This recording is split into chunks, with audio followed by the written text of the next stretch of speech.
Este año se ha cumplido el 75 aniversario de la Segunda Guerra Mundial. Desde hace 7 años el Instituto Pirámide de Huesca organiza viajes con sus alumnos de primero de bachiller para que conozcan la realidad que se vivió en los campos de concentración nazis. Un año más hemos querido que vengan a contarnos la experiencia. Ha venido uno de los profesores que coordina este proyecto y también 3 de las alumnas que han viajado hasta Alemania, Austria, Polonia y Chequia. Con nosotros está Maite García. Buenas tardes. Buenas tardes. Ella es una de las alumnas que ha viajado. También Laisa Magarín. Buenas tardes. Laisa Gavín, perdón. Buenas tardes.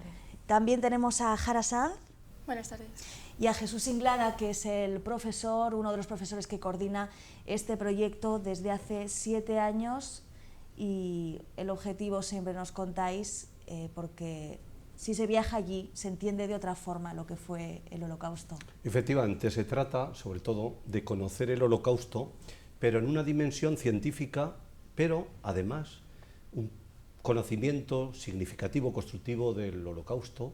Y muy importante, incorporar a la historia el testimonio de las víctimas, de tal manera que nuestro proyecto Conocer el Holocausto se subtitula Historia, Memoria, Imágenes. Historia, conocimiento científico, con todas las herramientas de la ciencia social. También está la historia, la memoria, que es incorporar el testimonio de las víctimas. En todas nuestras ediciones siempre hemos contado con la presencia de algunos supervivientes. Es la combinación perfecta para que los alumnos, para que todos tomemos conciencia de la verdadera dimensión del Holocausto. Entonces, este año, desde hace 7 años, nos venimos reuniendo con Elga Beisova y con Hanna Tovar-Lustigova, 2 niñas judías víctimas del Holocausto y que sobrevivieron nada más y nada menos que a 4 campos de exterminio. 4 campos, y Teresin, el primero de ellos, campo Ghetto, Auschwitz-Birkenau, el campo de Freiberg, y campo de Freiberg, que dependía, es un campo de trabajos forzados donde hacían piezas de aviación, en la industria de aprovechamiento hasta el límite de los judíos, que dependía del campo de Flossenburg, y finalmente el campo de Mauthausen. Y ahí se da la particularidad que contamos en otras ediciones, de que Elga Beisova y su mamá llegaron a Mauthausen en una situación desesperada en las marchas de la muerte, y qué casualidad, descubrimos en el año 2016 que las escondieron y las salvaron de la cámara de gas unos prisioneros españoles. Investigamos y uno de ellos nos estaba esperando, José Rasal Río, de Vizcarrués, Huesca.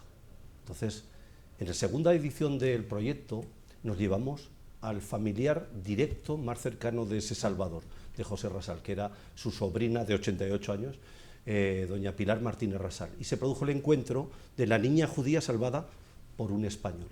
Entonces, tiene una carga emotiva para los alumnos y para todos comprobar que en los campos de la muerte fue necesaria una solidaridad interregional, internacional, intertodo, como lo prueba el caso de Elga Beisova. Y también este año nos hemos reunido con Tomás Radil, un niño judío eslovaco, que llegó también a Auschwitz-Birkenau y que sobrevivió a la friolera de 11 selecciones con el doctor Mengele, una especie de lucha por la vida contra la muerte. El señor Tomás Radil se hizo doctor, médico, neurólogo, neurofisiólogo, ya jubilado, es investigador del odio social y por otra parte también es académico de las ciencias en Praga y doctor honoris causa en muchas universidades. Entonces esa es la conjunción perfecta que procuramos inocular a los alumnos. Supongo que para los alumnos como vosotras, estudiarlo en unos libros o conocer a supervivientes y que te hablen los supervivientes, como hemos visto en las imágenes, salir con vosotras, es muy diferente. Sí, la verdad es que darte cuenta de lo que las personas han llegado a hacer, el racismo, el antisemitismo, simplemente por ser diferente, tener otro tipo de religión, cómo les han llegado a deshonorar. O sea, yo creo que lo que tendríamos que tener claro es que todos somos personas, y lo que he aprendido yo más de las supervivientes, lo que nos han dejado claro es que somos el futuro y que nunca debemos perder el respeto y la humanidad entre todos, porque yo creo que el Holocausto es un terrible periodo de la historia y que nunca más se debería repetir. ¿Cómo lo habéis vivido conociendo a los supervivientes o también estando en los espacios físicos donde había una logística perfectamente preparada para asesinar? Para mí ha sido muy chocante desde el primer momento, porque en mi caso personal he visto varias películas del Holocausto y es como que no te lo llegas a creer, sabes que existió obviamente, pero es como que como no estás ahí no sabes realmente cómo fue. Y desde que entras a un campo de concentración, por ejemplo en Auschwitz, ya ves exactamente cada escena de la película, te lo imaginas y a mí me dejaba muy chocada, muy impactada. En tu caso, Laisa, ¿cuál es la circunstancia, el rincón, la historia que se te ha quedado más marcada? Pues sobre todo las charlas con los supervivientes, porque te das cuenta del ejercicio de empatía que tienes que hacer con ellos para entender todo lo que pasaron y darte cuenta de su capacidad de perdón a pesar del odio y de todas las cosas horribles que les hicieron pasar solo por lo que eran judíos. Y te cambia mucho como persona. En clase no eres capaz de ponerte en su lugar ni de pues, cambiarte por ellos, ni de pensar en cómo se sentían ni en todas esas cosas, porque te lo explican, pero que te lo explica una persona que de verdad lo ha vivido y que ha estado allí. Supongo que cuando lo estudias en clase puedes hacer incluso bromas, porque pues eso, no has hecho ese paso de empatizar, a lo mejor te parece que es algo que es imposible que se repita, pero antes nos decía Maite, que os decía las supervivientes, sois el futuro, tenéis que tener claro. Sí, nos dijeron que teníamos que tener claro que todos éramos iguales y que teníamos que informarnos de todo antes de juzgar, eso es lo que nos dijo Sofía. Y yo creo que eso es lo que más claro se nos tiene que quedar, porque ante todo somos personas. Y yo creo que es muy cruel hacer esto, que es un horror, o sea, es inhumano, hacérselo a unas personas simplemente por su religión, ¿sabes? No sé, para mí es muy duro. Cuando habéis vuelto y habéis hablado con vuestros amigos que no hayan podido ir al viaje, porque este viaje han ido 55 alumnos de primero de bachiller, es lo que repetís cada año. Cada año, sí, la 7ª edición ya. Cuando habéis vuelto, ¿qué les habéis contado a los amigos pues, que no hayan podido ir, porque sean de otro instituto, de otro curso? Pues las barbaries que les hacían, cómo les trataban, cómo les engañaban, iban engañados y luego les quitaban sus pertenencias, les rapaban el pelo, les querían dejar sin identidad, ¿sabes? Les querían hacerse sentir que no eran nada más que un número y que solo servían para eso, pues finalmente iban a morir, o sea, estaban ahí pues prisioneros. Y a mí una cosa de las que más me impactó fue en Auschwitz, entrar a una sala y tenías todo lleno de pelo humano y además de dejarlo allí, luego lo utilizaban para hacer los propios uniformes de las SS, que las SS eran como el ejército nazi, por así decirlo. Es que no tienen nada de empatía ni nada de humanidad con ellos, nos trataban como si no fueran personas. Era una industria de matar. De matar.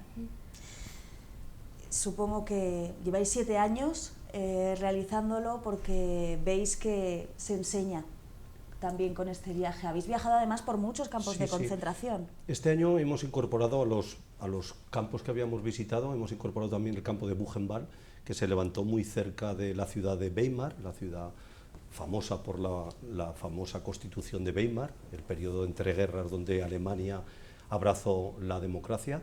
Campo de Buchenwald, campo de Sachsenhausen, cerca de Berlín, campo también de Plazod en Cracovia, donde transcurre la película La lista de Schindler. Tenemos también, por supuesto, el campo de Mauthausen y su comando anexo Gusen. De hecho, una de las alumnas, su abuelito murió en el campo de Gusen, dependiente de Mauthausen.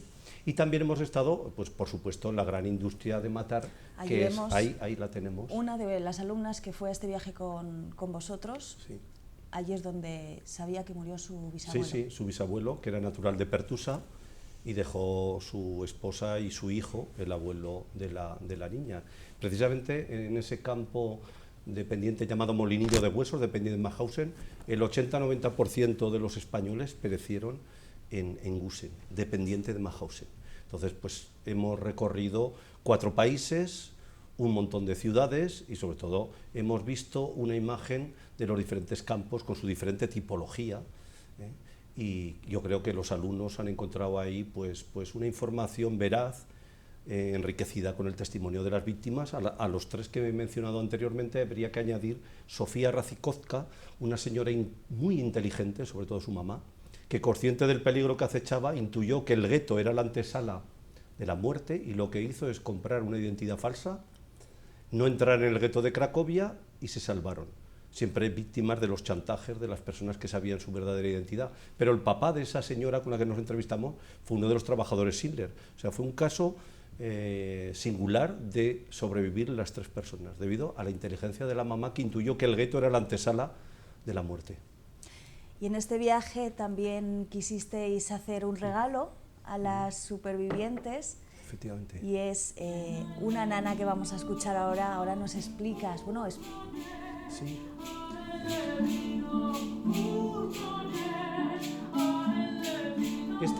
Este es un disco de nanas sefardíes a unas niñas judías condenadas a morir. ¿Qué regalo se le podía hacer mejor que este? Nanas sefardíes, con los judíos estamos íntimamente unidos. Judíos sefardíes expulsadores de España que guardaron incluso la llave de su domicilio y el gran aporte que es la lengua, el idioma. Entonces llevamos a la soprano Quiteria Muñoz y a la arpista Úrsula Segarra, y allí actuaron 3 actuaciones en honor a las niñas judías martirizados en el Holocausto, 2 actuaciones en Cracovia, esa que vemos en la pantalla es en el centro judío, junto a la sinagoga Tempel, el centro judío más judío de Cracovia, después otra actuación en el Instituto Cervantes de Cracovia y finalmente la actuación final que tuvo lugar en el Instituto Cervantes de Praga, donde acudieron por supuesto las 3 supervivientes y acudió también el señor embajador don Ángel Losada Torres Quevedo y nos recibieron como nuestra casa, como vienen haciendo desde hace 7 años. En este caso, su directora, Luisa Fernanda Garrido, también nos brindó su casa para que se produjera ese encuentro con los supervivientes. Y es que bueno, pues esta historia se tiene que dar a conocer. En países como en Alemania es obligatorio que los alumnos antes de cumplir 18 años acudan y conozcan in situ un campo de concentración. Es lo que también habéis querido vosotros desde el Instituto Pirámide. Gracias a las 3 alumnas, una representación de los 55 alumnos de primero de bachiller que habéis estado en el viaje. Muchas gracias a las 3. Gracias a ti. Gracias. Y también gracias a Jesús Inglada. Te esperamos los próximos años porque este proyecto continúa. Sí, tiene larga vida, creo yo. Y seguirá con los alumnos del año que viene. Muchas gracias a los Gracias. 4 por venir a contarnos. Muchas gracias.